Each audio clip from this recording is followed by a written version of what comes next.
What you are watching is not a Hollywood special effect.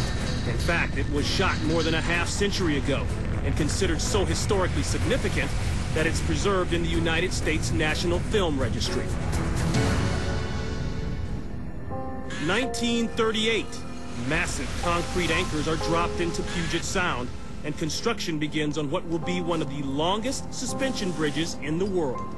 For over a year and a half, workers erect the 440-foot towers, run the 17-inch wide cables, and lay the mile-long road across the Sound. It's a beautiful sight, but when the wind picks up, the bridge ripples and sways, a phenomenon known as aeroelasticity. Construction workers start calling her Galloping Gertie. But despite the design problem, the bridge opens up on July 1st, 1940, to much pomp and circumstance. 4 months later, however, 42-mile-per-hour winds racing across the Sound turned the bridge into a mile of buckling metal. The entire road oscillates 30 feet from side to side.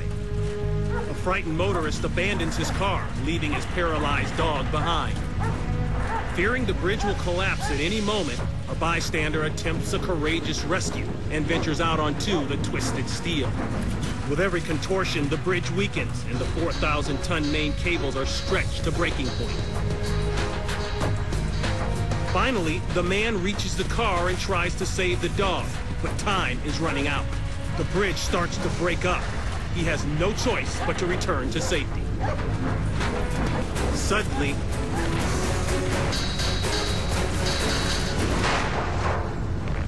the center span goes crashing into the water below.